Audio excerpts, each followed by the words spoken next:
What's up, you guys? Sean Ross Sapp here for the Fightful Wrestling Podcast. February 12th edition. We're talking WWE Elimination Chamber. We've got a lot of stuff going on tonight. This is what will, a pretty monumental show. 2 big title changes. A hell of a main event. Just lots of stuff going on. Lots of stuff to talk about. If you all missed our post-UFC 208 show last night, go back, check that out. We didn't. The UFC crowned a new women's featherweight champion. Well, their first women's featherweight champion. That is up on Fightful.com and FightfulMMA.com. Today, I am joined by Fightful.com associate editor Alex Pelowski. Alex, sup? Sup? You're wearing a Krang shirt. I am. That's neat. Krang shirt. And as you can see, I don't know if you see it's like that scene in Total Recall where the thing comes apart and underneath is this thing, fucking but Christ. it says Turtle Recall. It's actually pretty clever. So, Full-time money, by the way. You're paying him too much money, it seems. Evidently. As you just heard, that is Anna Bauer. You can see her every week here on Fightful.com and on our YouTube page, which you all should have already been subscribed to. If you haven't, go do that. Leave us a thumbs up. It really helps. She does that fantastic, most ridiculous segment. I thought today's was the best you've ever done, Anna. Thank you. It was an ads. Yeah, it was an ads. Now you'll have to watch it to find out what I'm talking about. So yep. Anna, of course, has done a fair share of acting in her career. As you may have seen on my Twitter, she was murdered on Investigation Discovery with a golf club. Now, this is a stark contrast from our Tuesday host, Jeff Hawkins, who actually murdered someone on Spike TV. That's debatable. In court. That guy dropped the Molotov cocktail on his own. Anyway, we got Elimination Chamber today, guys. Subscribe to us, iTunes, Stitcher, YouTube. If you wouldn't mind, go leave us a nice review on Stitcher and iTunes. That stuff really helps. It takes the show a long way when we get those nice little reviews. And, of course, visit Fightful.com. We got live coverage of everything from Raw Monday, Smackdown Tuesday, NXT and Lucha Underground Wednesday. I think also Total Divas on Wednesday, whenever it's in season. Thursday, TNA Impact. Every weekend we've got UFC, Bellator coverage, and of course, pay-per-view coverage. Fightful.com gives you exclusive interviews, podcasts, behind-the-scenes news. Go check out our exclusive section. Maybe there's stuff that you haven't seen elsewhere that got broken on Fightful.com. Go check that out. Thursday, we do a show with Matt Riddle. Friday with Shane Helms. You can get those early by registering for free at Fightful.com. It will never cost you a dime.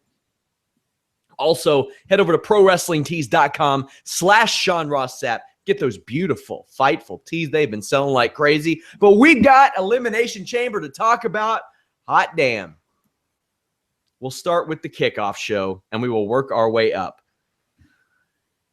First off, I want to say I seem like I'm the only person that likes Sam Roberts on these pre-shows. Alex, what do you think of him? I mean, the interplay with him and Booker T is fun, if only by how much Booker T hates him. That's funny. I don't know. It's kind of interesting that they're trying to bring in the WWE universe, being represented by 2 guys who host incredibly popular podcasts. And I'm thinking that you and I, Sean and Anna, we're on track to be there by 2019. I don't say that at the rate that we're Anna improving. is. We're not. They missed the boat here. Carmella was on here and they played up the whole she doesn't give a shit thing. And then James Ellsworth showed up and he's like, I got tickets for us in a skybox because he's already there. Like, he's in the venue already. So I guess WWE won't pay your health insurance or comp you tickets. Now, here's the thing. They should have had her hitting on Sam Roberts this whole time. And he should have came in as a jealous guy and been, super pissy about it. We saw camera cuts to them throughout the entire night that were very, very pointless. but he's trying to impress her. So I really wish they would start this storyline where every week he's beating like Colin Delaney and Gilbert and Barry Horowitz. Like he's beating other jobbers to like show her how tough he is. But I think she should like flirt with all these dorky guys. Like that should be her thing. She's super into dweebs. Yeah. Okay, I think you're like missing a very big point here, though. You're missing a very big point here. Of course, he was in the stadium before the show. You see what he has to deal with here? It's like he actually just got into like supreme boyfriend territory by getting skybox seats at Elimination Chamber. I would date Ellsworth. I said it. Is it because of the hog? Is it because of the hog? He is a very well-endowed man financially. Other aspects, that's to be seen. I don't know. Matt Riddle said on the Matt Riddle broadcast a couple weeks ago, by the way, register for free at Fightful.com. You get that early. He said that when he hung out with James Ellsworth at Dave & Buster's, that he bought Ellsworth's beer. Maybe he's just being a gentleman. This I don't know about thing with Carmella and Ellsworth, I think was just their way to make sure that they had every active member of the SmackDown Live roster on this show in some capacity, if you include the kickoff show. All the tag teams, there's not a single guy who's not currently injured or out for some other reason that wasn't on the show tonight, which was really interesting. Yeah, that's about it for the little talk portion of the pre-show, except for JBL falling again. That was fantastic. Phenomenal. I almost think they're trying to make it I think they're trying to make it his gimmick at this point. I thought that was sweet, though. It brought Booker T and Sam together. That was their bonding point. There you go. I hope, eventually they do a montage like, leave the memories alone. And he just falls over and over again. That's what I want. There was also a very awkward backstage interview where Becky Lynch took a joke about 4 punchlines deep and it wasn't funny. Mm-mm. Mojo Rawley defeated Kurt Hawkins. This is an opening match for WWE main event. I didn't think. I mean, it wasn't terrible. No, it was fine. It was a fine match. Mojo would have probably been something in the 80s, Alex. We would have used him to high regard. In 1989, he would have worn all neon colors. He would have run to the ring, shaken the ropes, and the kids would have loved him. You know what I mean? They're not utilizing him to his full potential. They're making him less hyped. But he's remarkably less hyped. I don't know if that's necessarily what you want to do with the guy. But there was some debate about his new finisher. I like it, but it doesn't look was able to nail it perfectly. But I like it better than, putting your butt in your face. That's always an upgrade. So the thing is, he's not going to keep that finisher long. That's too much like bronze. By the way, your connection's kind of choppy, Alex. Why don't you exit and come back in? All right. He's not going to keep that long. It's too close to Braun Strowman's finish. This was a surprisingly good match. Otunga called Hawkins by his real name, which was very weird and awkward. Anything that really you took from this match, Anna? No, that's exactly what I wrote down about the whole 80s thing. It was so close to being that. And I just don't see why they had to tone it down. I never thought I wod miss Mojo Rawley's old outfit, but I do. And I really wish that they just keep pushing with that, because this does just seem like a semi-half-assed attempt, I guess. But what really got me was how much Otunga was pushing him on commentary by keep going on about how athletic he is. And so I'm like, okay, so where exactly are they going to push this guy?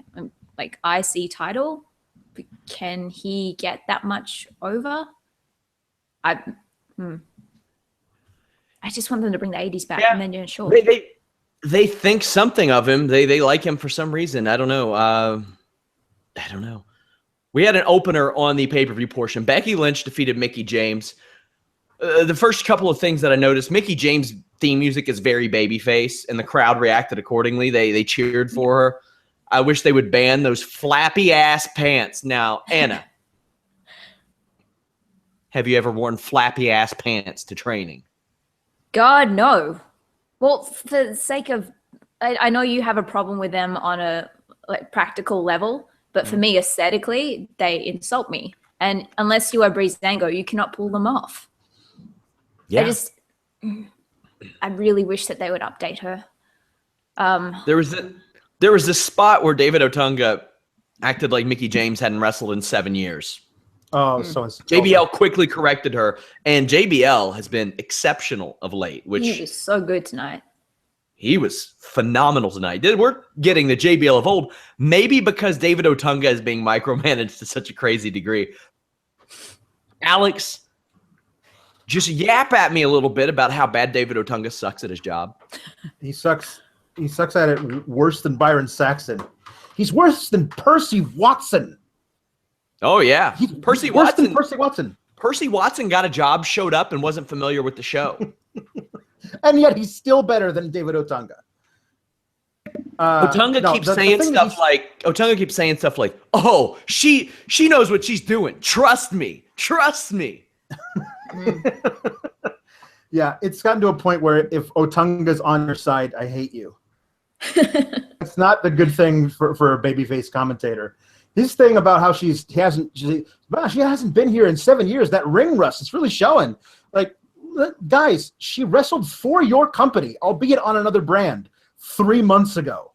Did we all just forgetting about how she faced Asuka for the championship? Like, I understand you want to make sure no one thinks that TNA exists, but I think they do a good enough job of that themselves, to be honest with you.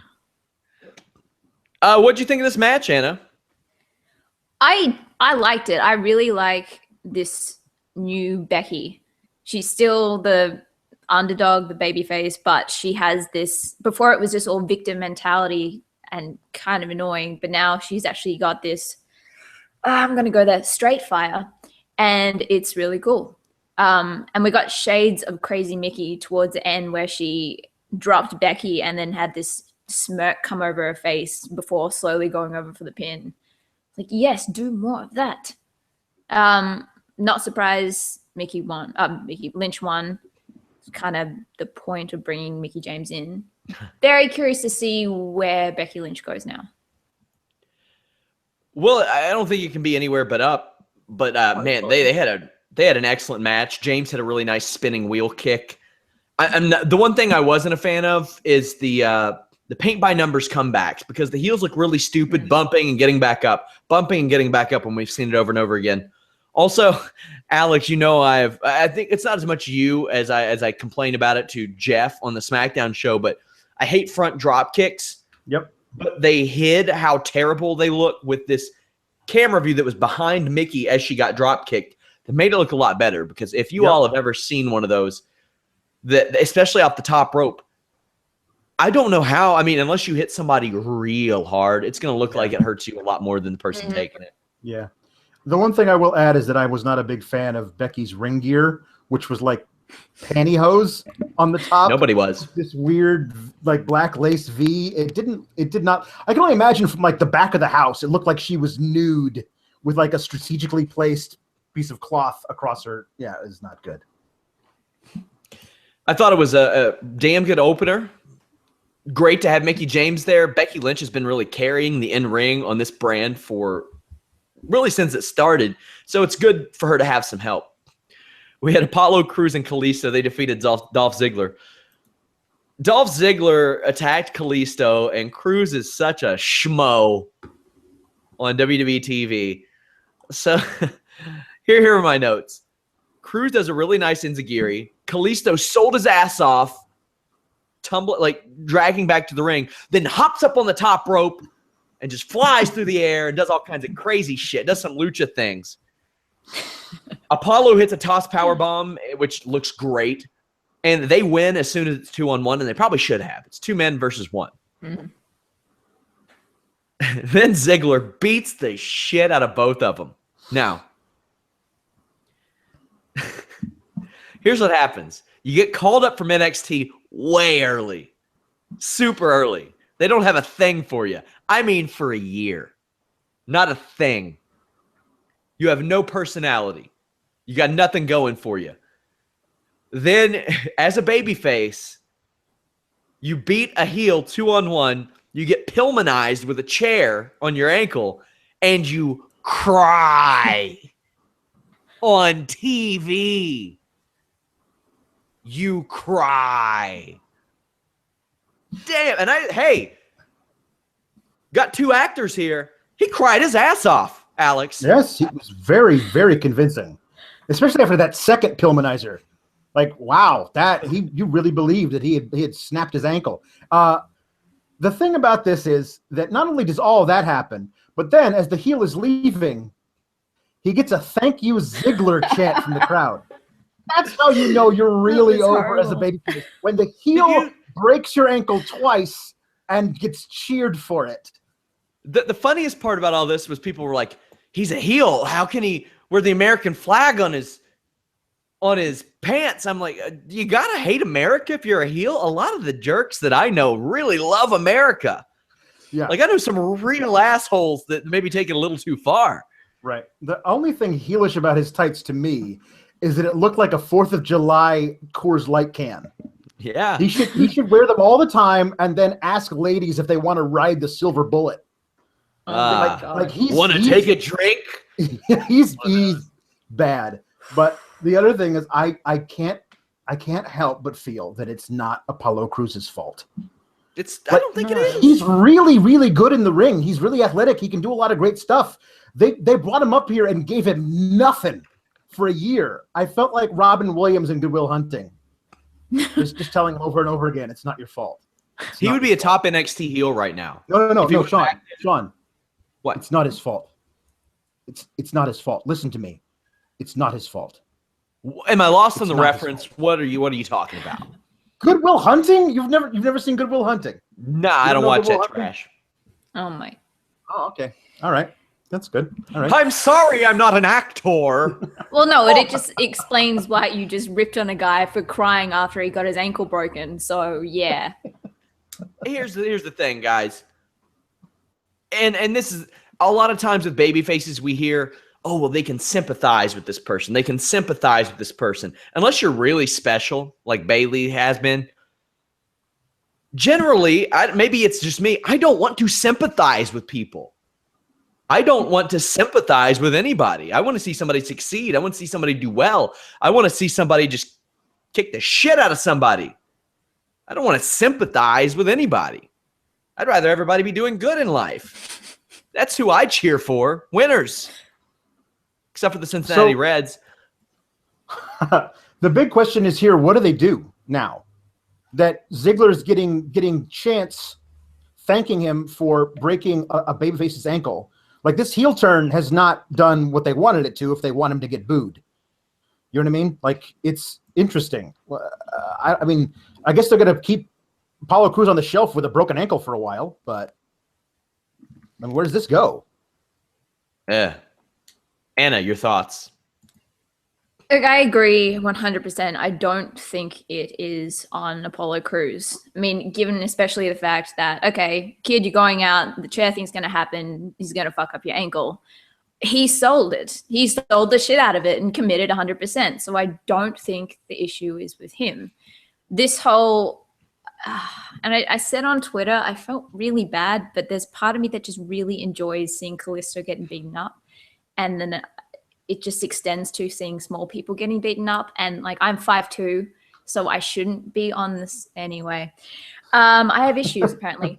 So that was awesome. And then that gave Cruz the perfect opportunity to come out and light a fire under his ass and kick Ziggler's ass. Maybe he will develop a personality in weeks to come. In the meantime, they are going full homicide with Ziggler. And I would like to officially say that had nothing to do with me. I do not actually endorse that. But I'm a little happy. You can catch more of Anna's viewpoints every week on Most Ridiculous. A lot of it it's great revolves stuff. around murder, apparently. Hey, what's wrong with that? Yeah, let's not get into that. I mean, do I need to bring up again? I recognized you from being murdered on TV.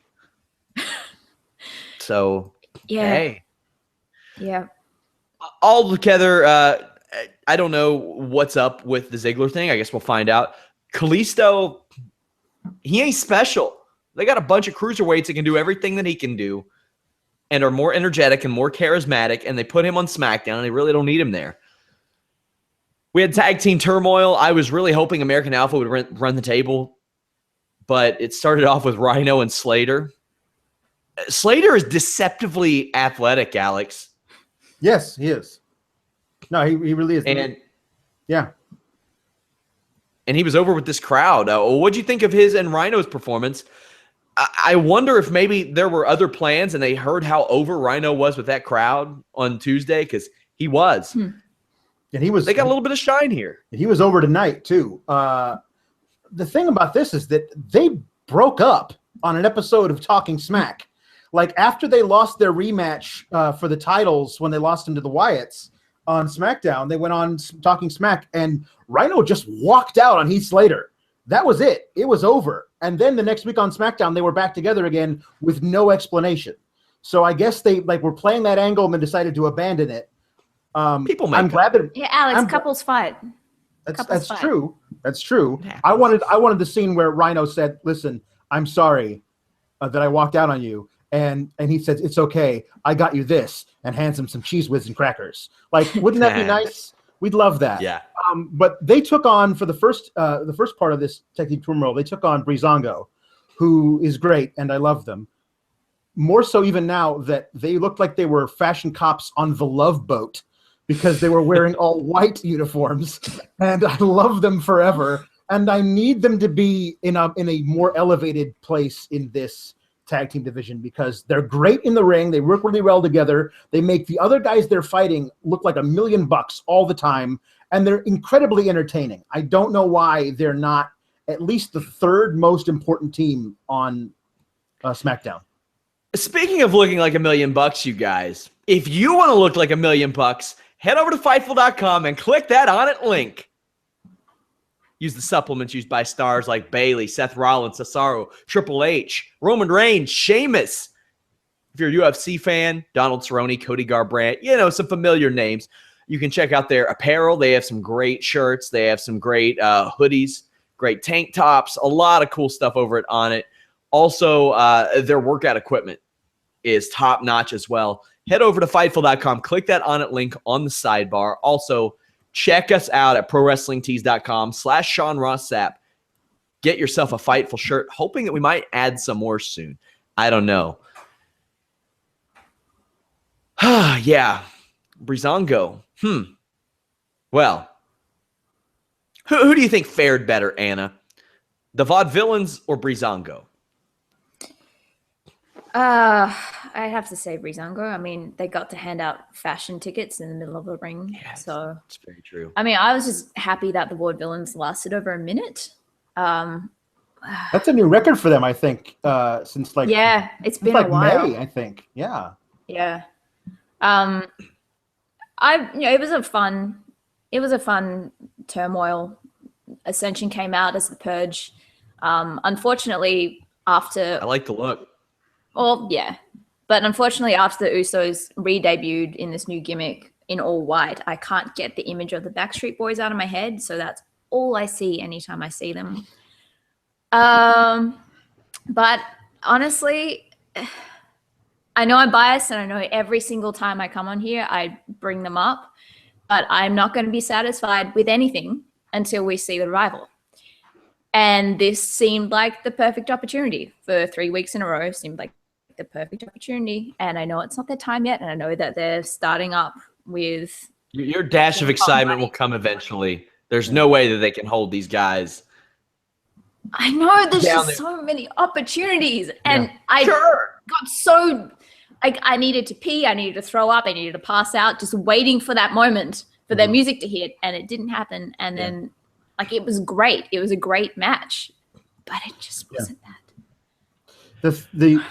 Something happened that that people were talking about on my Twitter, that one of the Usos apparently got fat, and I'm like, no, he didn't. I mean, happened a long time ago. In the words of Samuel L. Jackson in Pulp Fiction about one Antoine Tony Rocky Horror, I mean, what's the guy going to do? He's got a weight What problem. the fuck are you talking about? Why? What is that reference? Pardon my language. Finish it. I'll finish it. He says, what's he going to do? He's Samoan. I mean, that's basically what's going to happen. So, I mean, I love the idea of one bigger Uso and one smaller Uso. That's a cool thing. Just switch them out with one of the Authors of Pain guys. There you go. But I thought it was interesting that they, went ham on American Alpha after their bit of the match. And if you have paid security, why aren't you sending them out in these situations? Yeah. Mm-hmm. Send out there's one ref there, and they send out a second ref to stand outside the ring and wave his arms. They got in for the chamber match later, but not during this. It's weird. But even during the chamber match, they got in, and I think unless they are legitimately scared of being hurt themselves, do something, because you look like idiots. Yeah. Well, the Ascension blew a 3-1 lead here. They were up 20-3 in the third quarter and lost. Yeah. Yeah, that 20. That's exactly what happened. They had a nice little showing. Victor has looked like a guy who is very motivated lately, probably like he wants to keep his job. But, whoever booked that, because, I mean, American Alpha, I think they would be much better off as a dominant team. I'd rather have one dominant team and a bunch of scrubs than just a bunch of scrubs. Yep. In my opinion. Nikki Bella versus Natalya. This is a very slow-paced match. The crowd was reacting to Natalya, but she acts a lot different as a heel than a lot of WWE talent does. Like, she'll interact with the crowd, where there are some wrestlers that are straight up told, don't do that. Don't mock chants and stuff like that. There was a segment where Nikki Bella hit a great forearm, then followed it up with one of the worst spine busters I have ever seen in my life. It ended in a double countout, which I thought was good, because if Nikki is leaving soon to take some time off, she should not beat Natalya. I wish they would take that approach with some other people, but hey, Nikki probably beats her on SmackDown anyway. Anna, what'd you think of this? What'd you think of the match? What'd you think of Nikki Bella's awesome Phoenix Sun-colored gear? The whole situation, and the post-match where Nikki Bella was knocked into Maurice backstage. Well, that was just really unfortunate placement of the powder. It looks like a drug-fueled rampage. It's hearing what's going on with Nikki Bella. I don't know how valid it is or how serious her issues with the neck is again, but hearing all that stuff and seeing her work like this is really worrying, because there are a lot of bumps there, and you could see her holding her neck and being very careful with her moves and kind of crossing her arms and stuff. I was also very worried during one submission that her boob was about to pop out. That was terrifying. Probably not for you guys. But in terms How dare you? Well, Sean, come on. In terms of Natalya, I feel like she is onto something really good, but just lacks that last bit of conviction to get her over the line. Like, there's something very high school about her heelishness that it's just, I want her to go beyond crazy cat lady. She's so close. Alex, how'd you feel about this whole situation? I'm so done with this. Listen, they've gotten to a point in their feud where they hate each other so much they have to be separated and interviewed via split-screen satellite. So now in the match, let's have a nice technical grappling match. There was none of that fire that we saw after the match during the match. So it didn't feel like it was this thing where man, I can't wait to get at you. I'm going to put you in an STF. There wasn't any hell of an STF fire to it. Yeah, it was a good STF, but it didn't feel like it was going anywhere, which is why I guess it ended in a double countout. And I guess the good news is we get more of this feud. Oh, wait, did I say good news? I meant the horrible, terrible, no good, very bad news, because I can't stand this and I want it to be over. And it's continuing into the back where Maurice happens to be standing nearby a fight and gets some powder in her face. And if this is how the rumored Ms. Maurice versus Nikki Cena match starts, that is simultaneously awesome and terrible. Like, that is ridiculously just so 2017. It's a total Bella's setup. Coke ruins relationships. Coke could be. Oh man, could be. So I thought the match was a little slow paced, but it was fine in my opinion. What was more than fine was this Randy Orton and Luke Harper match. These guys went out and had a match that had a foregone conclusion. There was never any doubt that Randy Orton was winning this match, and they turned it up, got the crowd behind it. The crowd loved it. The crowd chanted, "This is awesome." Luke Harper is so good. It's just a shame that he's a victim of injuries that not even are necessarily his. Like whether it's Bray Wyatt or himself or Eric Rowan. Like he and Rowan have never had a real good sustained run because of injuries. I'm hoping that with Bray Wyatt and Randy Orton doing their thing and Eric Rowan showing up at the Performance Center, that maybe Rowan and Harper get that crack at American Alpha at WrestleMania, because that would be good. They're not scrubs. I'd like that. These guys just worked their ass off. Orton won a really good fun match, and it started like this 3-match series where I thought it was a strong close to the show. Alex, Orton versus Harper, what you got? It was okay. It was 1/3 as good as their match on SmackDown 3 weeks ago. Mostly because I saw that match 3 weeks ago and loved it. And then I saw this match tonight and said, okay, well, I saw that already. And I hated the finish. I hated this finish. I loved the finish 3 weeks ago. The discus clothesline to a surprise RKO is great. But if the discus clothesline can be deflected by just putting your arms up, then it shouldn't ever knock anybody down. Like those are things that happen in matches that just, they take me out of it. And maybe it clouds my judgment for the rest of the match that preceded it. But I hated the finish so much that I just go, well, okay, fine. Like we all knew Randy was going to win, and so he did, and he did it in that finish that I just thought was bad. But I do love Luke Harper, and I hope he gets a shine somewhere else, but I don't know how he exists outside of the realm of the Wyatts. And, I'm interested to see where they go with it. Anna. Well, I like to think that the more removed Luke Harper is from Bray Wyatt, the more refined he gets and the more he is able to pick up on like putting up his arms and stuff. And I'm kind of hoping that we get like a full makeover in the style of maybe Lloyd and Harry from Dumb and Dumber with like, the fluorescent or the pastel tux and top hat and stuff. It's all 90s movies references this week, Sean. Get used to it.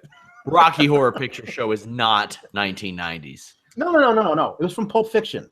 His name was Tony Rocky Horror. That was the name of the character. Oh, whatever. Harper is just I didn't like Pulp Fiction either. Oh, I saw that too young. That movie fucked me up. Harper is perfect as Harper.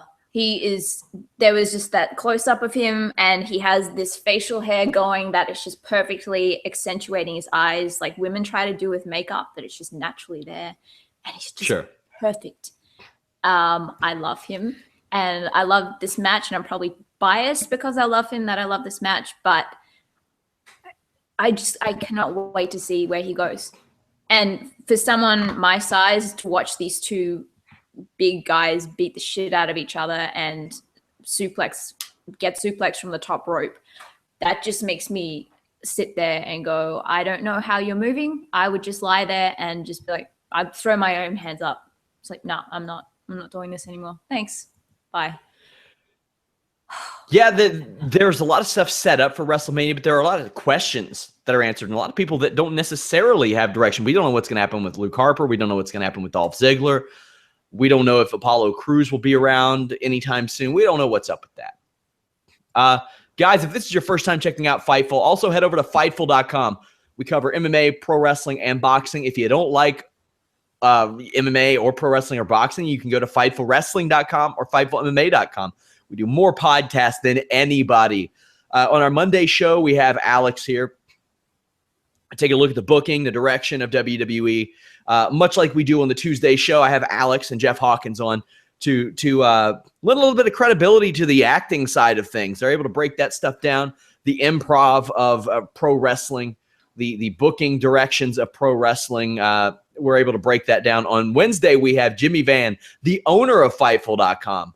We go in depth with a lot of wrestling stuff. Sometimes we just BS. Sometimes we'll talk about the behind-the-scenes stuff here at Fightful.com. He really doesn't care what we talk about on that show, so that's a great listen. Thursday is the Matt Riddle broadcast, and we're starting to release a lot of clips from that. Like some of the stuff, like Matt Riddle is very unique. If you all didn't see his preview for the CZW match he had this weekend, a quote from that is him saying, Triple H won't keep my name out of his fucking mouth. So that shows you about how open he is on the shows. He'll talk about anything.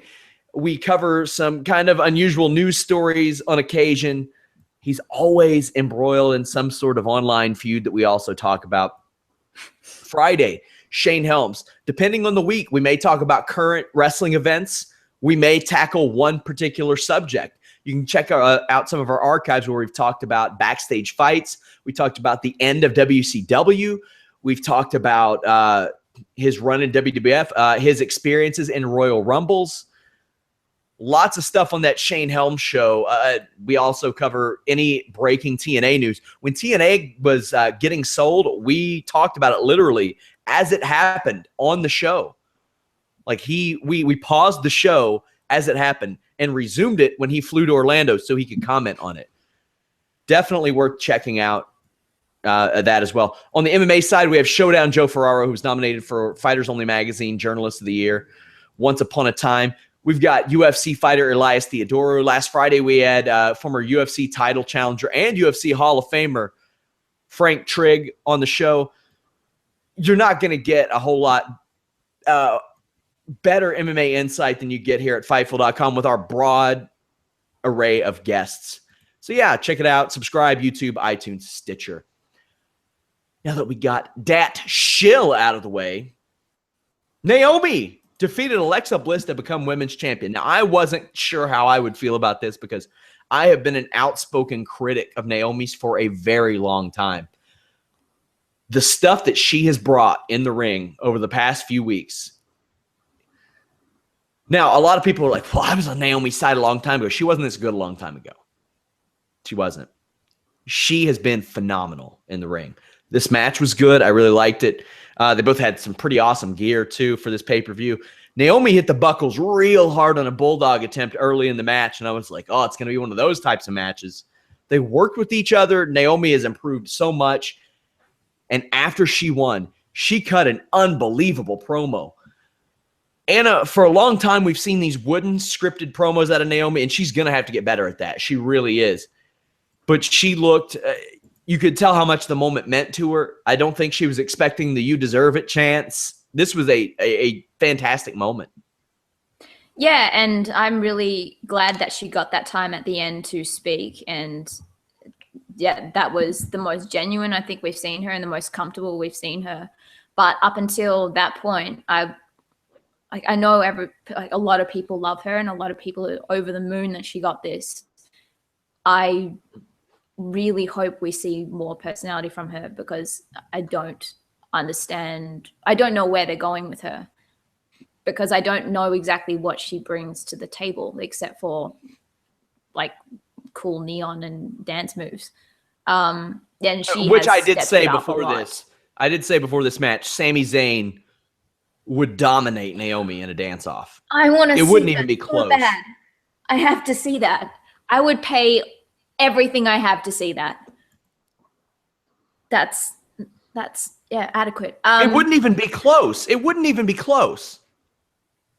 Oh, that'd be amazing. Also, just announced, Daniel Bryan says Alexa gets her rematch in 2 weeks on SmackDown Live. I wish they would do away with the automatic rematch. I hate it. Do you think she gets it back? I mean, they didn't really do much with her. I was invested in seeing her doing this cheating thing, but as she holds on to the title, she grows with it. and becomes this actual badass champ. But I'm also incredibly biased towards Alexa Bliss. So yeah, I like that evolution at NXT where she was just that. Like, and the Mary Dobson match was a really good indication because she legitimately got pissed off during that match because Mary Dobson kept screwing up spots. And if you'll ever go back and watch it, I think it was Rovert on Twitter was like, go back and watch that match. And this was several months ago. And I did. And Dobson was screwing up a lot of stuff. And damn. Alexa turned it up and like was stomping the shit out of her. It was, you saw that like it clicked. And it was the type of match she needed to have. She needed to have that mean streak because she is a tough girl. She's a tough girl.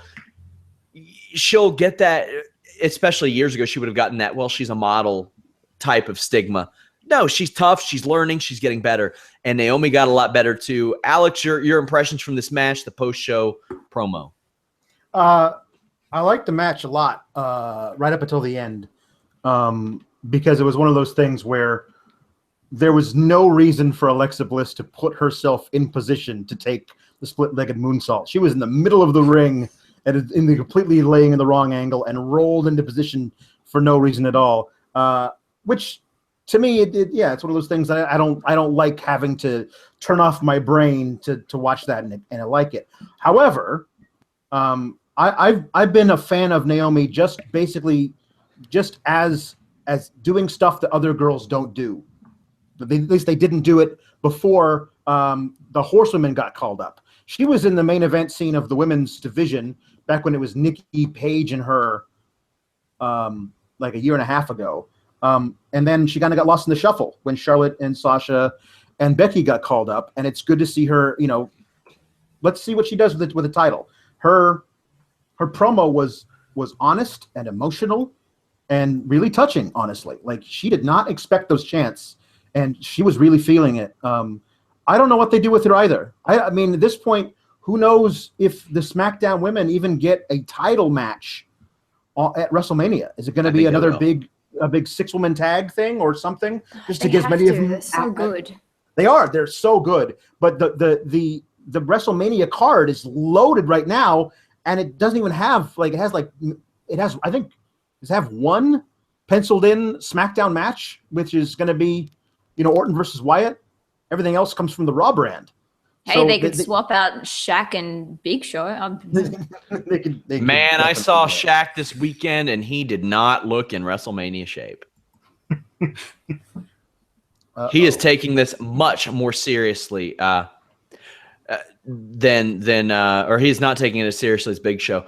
Somebody corrected me. Not in 2 weeks' time for the Alexa rematch. He said Alexa can call him, and then it'll happen 2 weeks from that time. Okay. Yeah, I think they get a match at WrestleMania. I really do. Now, this Elimination Chamber match. Wow. The first thing I'm going to talk about is this chamber structure. I love it. They had to change it for several reasons. A lot of venues have those big scoreboards. You can't hang it. It weighs too much. The old one did.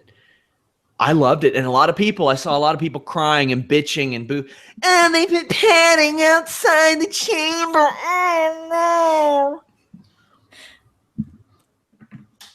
no. Well, I don't think they should put padding outside the chamber. It doesn't seem realistic. Why would they put padding outside of the chamber? Oh. Over yourselves, guys. These are humans. They're working. They're working. Get over it. And you know what it did? Hold on, Alex. Okay. This match was fucking revolutionized tonight with the changes. And yes, those are real glasses. Those are shoot glasses for you all asking. And my vision's like minus 0.5. It's not that bad, but I do need them sometimes. This match was revolutionized by a few changes. Bigger pods. They have basically an escape hatch at the top, which is filled in. It's not graded to where your feet will fall in. There are space fillers on the outside, basically mats outside. There are plexiglass above the pods, which allow cameramen to get really cool shots. There's a giant beam in the middle of the cage that people are able to climb. It's a much more climbable cage too. Alex, what'd you think of all the changes initially and as the match went on? I liked them. I liked them all. There were things that I was noticing as the match went on, like the plexiglass above the pods and stuff, being able to see into it in different ways. The padding, yeah, I mean, I don't mind it. I do think they need to change the talking points about the chamber from years before, where they say, there's not a thing in this structure that doesn't hurt. Well, okay, well, the padding there, it hurts less than the other things, but it's just a bit of a nitpick. But it's odd to me that you think that is how the people who are upset about the padding would talk, because I think, like, I want it to hurt more. I want those guys to really feel the pain. That's how I That's feel. Not the kind of people. That's not the kind of people I saw tweeting me about it. Okay. No offense to you all that who did. I love my viewers. I love my readers. I really do. It's all in good fun. Subscribe, like, thumbs up. But yeah, it was just weird, man. Like, these people. AJ Styles has been wrestling for almost 20 years, guys. He's killed his body. Yeah. And what happened? A few minutes into it, we got Dean Ambrose, who doesn't do a lot of different stuff these days, jumping off of a pod to the outside, elbowing John Cena. Mm-hmm. We get to see stuff like that now. It changes things up. This, in my opinion, was, if not the best chamber match I've ever seen, one of the best. This was incredible. But that's exactly it. The guys the people that are commenting on the mats, I don't think they have any concept of how much this would fucking hurt. And even with mats down, you're still diving onto a metal structure. And with someone like AJ Styles, I used to bump on a boxing ring, and it was incredibly more forgiving than the old grates that they had outside. And it's like Concussion City when you bump on a boxing ring. So I couldn't imagine what it was like to bump outside on those grates. I'm glad they made the change. It's safer. It didn't take away from the match. Not a one. As somebody pointed out on Twitter, you can do moves the right way on the outside of the ring now. Yeah. Yeah. And personally, I'm all for guys walking out of this thing without bruised kidneys. You know what I mean? Like, I'm all for it. Because guess what? These guys got to go out on Tuesday and kill themselves for you again. You know what I mean? So let's do as much as we can to keep these guys around. Every time one of these guys goes out with an injury, we all go, "Oh, I'm going to miss him." Well, then it's good that they're making this thing less brutal for them to be in. And for someone like AJ Styles, the amount of bumps that he takes for these kind of matches, if they just had the metal down, he would be dead. There are a couple of spots there where I couldn't watch. It just gross. But speaking of, AJ and Cena starting off was a good move. I thought that some continuity. I was cool with that. Corbin looked really strong in this match. He hit the end of days when all was said and done on Cena, Styles, and Ambrose. And this spot where he's fixated, he's foaming at the mouth, he's ready to kill Miz. Like the lone wolf smells blood in an injured animal, and he's ready to kill him. And Ambrose rolls him up. And then we got now we know where that's going. Yep. Corbin, Ambrose. And it was set up great. And Ambrose looked great. And it made sense.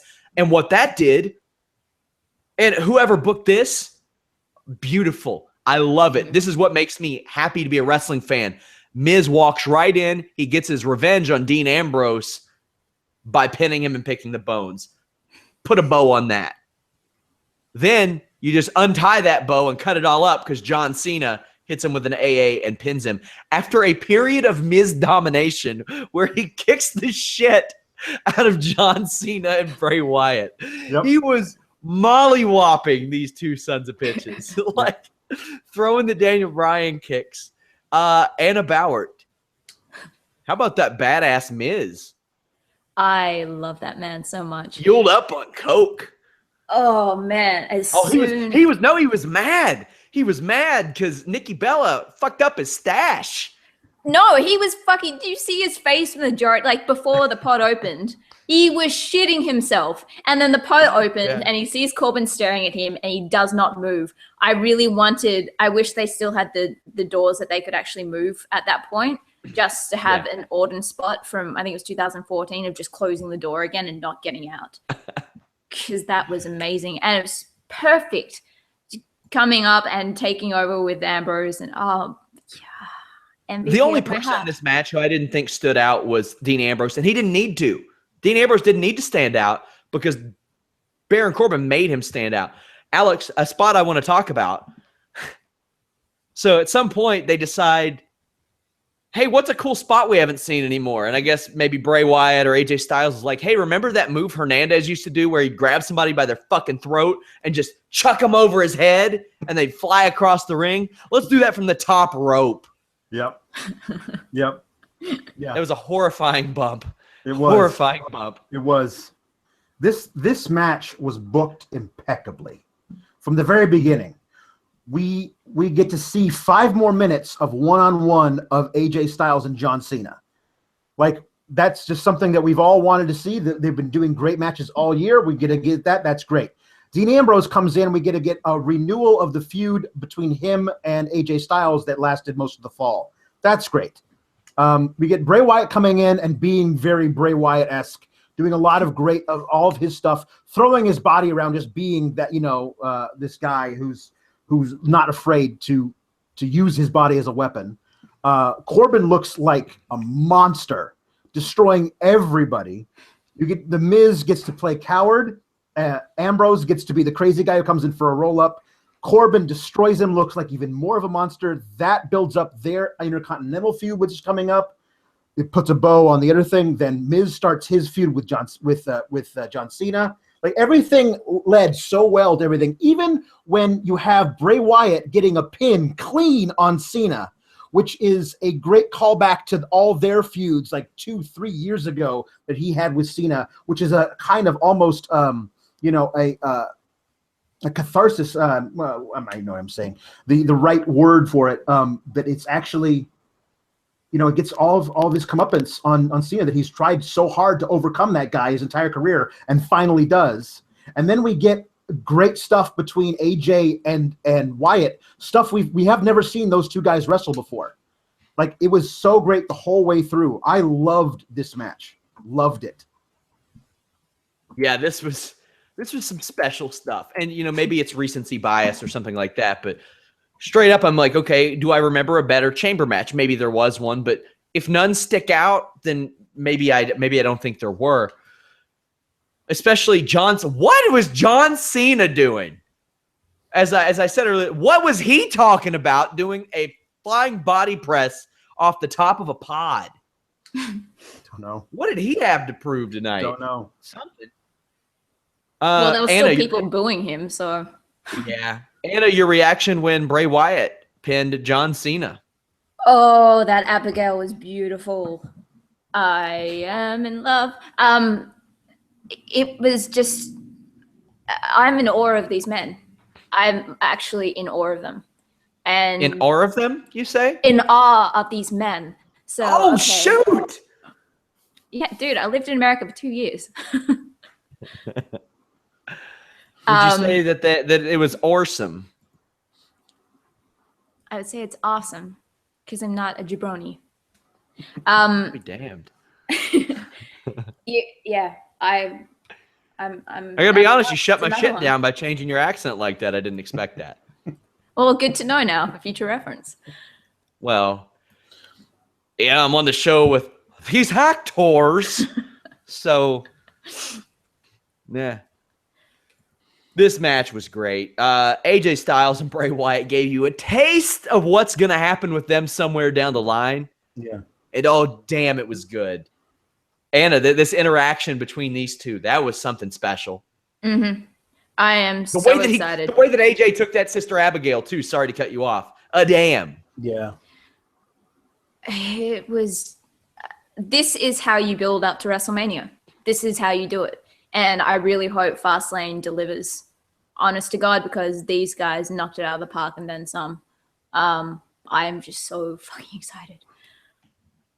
Yeah. And I really, not to be biased, but, I really do hope we get, I know it's going to be Wyatt and Orton, but if they can put Harper in there somewhere just to get him that push, come on, guys. We can do it. Yeah. The thing at the end where Orton came out and took off his hood slowly at the top of the ramp, and Wyatt raised the title. Like, okay, well, yes, we understand you guys are facing each other later. Can we just give Bray his moment right now, and then you guys can tease your feud that's coming up on Tuesday? Because it becomes this thing of I love Bray Wyatt. I've loved him for years since he was at NXT. This has been a long time coming for me as a fan of his to have this moment of him holding that title and knowing there's like a 90% chance he jobs out to Randy Orton at Mania. It's like I just have to like keep that in the back of my mind for as long as possible so I can savor this feeling of him overcoming everything and hitting his Abigail on his nemesis from years ago, John Cena, and the best in the fucking world, AJ Styles, tonight. That's pretty awesome that they gave that push to Bray Wyatt, and I love that guy, and I hope that they do something with him that's really special after he inevitably loses the title to Orton. God, he deserves it. He's So out of this show, we don't know where Becky Lynch is going. We don't know where Mickie James is going. Ziggler, Cruz, Kalisto, American Alpha, the whole tag division. Natalya, don't know. Luke Harper, don't know. Naomi and Alexa, don't know. But we got Cena, Miz. They're doing a little something. I think that's a great testament to how well the Miz has worked over the last year. How hard he and Maurice have worked, because Maurice deserves that spot too. So good for them. Also, looks like Corbin, Ambrose, at least leading into Mania. Wyatt, Orton, that's cool. There were some things. There were as I tweeted earlier, there were a lot of things that were tied up, but there were a lot of questions asked, and there were a lot of things set up. I think that's a good thing. I don't think everything should be set up from here on out, or else we don't have a damn reason to watch the show. I think they can throw in some curveballs. The first couple of minutes of Talking Smack, Daniel Bryan established that, because Renee Young said, well, we know what's going to happen, or we know what we're getting at Mania. And he said, no, you don't. I could make a title match next week if I wanted. Yeah. I like it. Alex, your thoughts on the show overall? Elimination Chamber match, to me, elevated the show as a whole entirely. There were a lot of things about the other matches that I didn't really love. A lot of them was like where I liked the result, but necessarily how they got there. Some of which, I just, could have taken or leaving the match as a whole. I did have a thought just now when you were talking about where we were going with people heading into Mania. The thing that's hurting Ziggler is he doesn't have a babyface to feud with that people care about, so they'll get mad at him for hurting that person. The one guy I think that would be really interesting, who's a huge babyface, who we know is probably going to get a match at Mania, is Shane McMahon. Because I have no interest in seeing Shane McMahon and AJ Styles, but you could elevate a thing with Ziggler by having him, by having Shane McMahon come up to Ziggler and say, "Listen, you got to cut this out," and Ziggler hitting him with a chair. And all of a sudden that elevates Ziggler so high if McMahon works with him. And that might be a fun match because Ziggler will sell for anybody. That might be interesting. And then we might be able to like have Styles get like a one-off really great match with a returning person. I don't know who it would be, but he's better than just a one-off Shane O'Mac match. He needs to be in something really, really special. Anyway, as we were talking about where things are going, I think Ziggler would see that as an appropriate challenge too, and would really rise to the occasion. I think that's a great idea. Anna, your thoughts on this WWE Elimination Chamber show? I thought it was a great show. There was stuff in it that I thought was of less interest to me, but overall, they did wonders for the storylines. I do love that there are a lot of question marks for a lot of people, and SmackDown just has it going. And I'm so happy. I'm so happy that this is the case. Like I said, Fastlane, please deliver. SmackDown has made some real chicken salad out of chicken shit. They were given a not a hampered roster, but a lot less. And Mojo Rawley, Kurt Hawkins was better than I could have imagined. It was a harmless match. Becky Lynch versus Mickie James was good. Cruz, Kalisto, Ziggler, it entertained me. I'll say that. It entertained me. I was amused by it and the direction that it's going to go. I don't give a damn about Kalisto, so what do I care if he gets beat up like a scrub? Tag Team Turmoil was probably my low point of the show, and if they debuted a team, it could have been one of my high points of the show. Nikki Bella, Natalya, it was a little slow for my liking, but nothing wrong with that match at all. Orton versus Harper was a good match. Naomi Bliss was damn near perfect for what it needed to be and what it was going to accomplish and who was in the match and all that. And then that Elimination Chamber couldn't, I don't know if it could have been any better. So there was nothing that I looked at on this match and I was just like, ugh. The Tag Team Turmoil was the closest thing. I thought it was a pretty damn good show.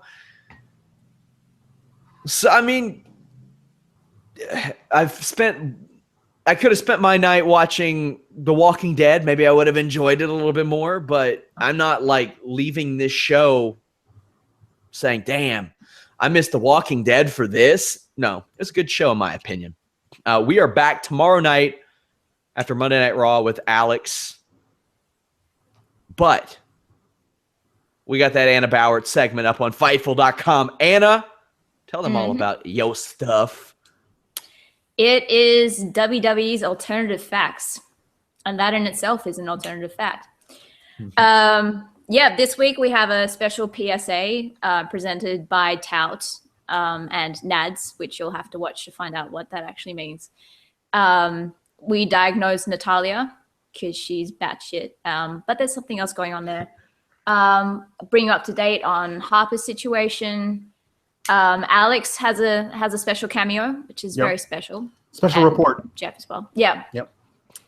So yeah, another new episode next week. Keep them coming. Alex, tell the people what exactly you do here. If we're dropping 90s movie references, a little Office Space for you. I try and keep tabs on the wrestling side of things, covering the breaking news and stuff, and my little off track with A-Train articles that you'll get with me, where I'll put my own spin on what's going on in the world, like when Daniel Bryan outed James Ellsworth as packing a big hog. We had to have that on the site, so I went ahead and did that. We talked about James Ellsworth Wiener extensively on the Matt Riddle podcast this week. Fightful has you covered from all angles, and I mean that. I come at you from the journalist perspective. I cover things from that end. Alex, Jeff, Anna, they have acting experience, improv experience. Anna is training as a wrestler. I've done some training as a pro wrestler, so we've got that as well. On Wednesday, like, you all can ask me and Jimmy Van anything. If there's something you want to know what goes into making Fightful.com, what goes into this stuff, we don't care to talk about it. You can take a look at the behind-the-scenes action at Fightful.com. Thursday, Friday, I give you the perspective from a wrestler. Shane Helms, Matt Riddle. Matt Riddle, former UFC fighter. We got you covered from all ends. On the MMA side, we have pro fighters over there. Elias Theodorou fights for the UFC this Sunday, like a week from tonight, and he's going to be doing a show for us on Tuesday.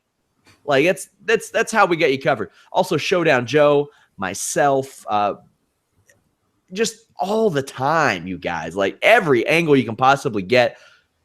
We want to bring you everything, not just like one perspective. We want to bring you every possible one. That way nobody can feel left out. You don't have an excuse to come to Fightful.com. Register absolutely free. Use that on it link. Don't forget to subscribe to us, iTunes, Stitcher, YouTube. Leave us a thumbs up. Please leave us a review on iTunes and Stitcher. That would mean a lot. Hey, send your review over to Fightful.com or Fightful Wrestle or Fightful Online or Fightful MMA. We'll give you a follow as well. Guys, I want to thank you all so much for joining us. It means a lot. I always have fun here. I think we might start having Anna on all these post-pay-per-view shows, maybe. Maybe. That'd be nice. Maybe. Yeah. Or not. See you guys.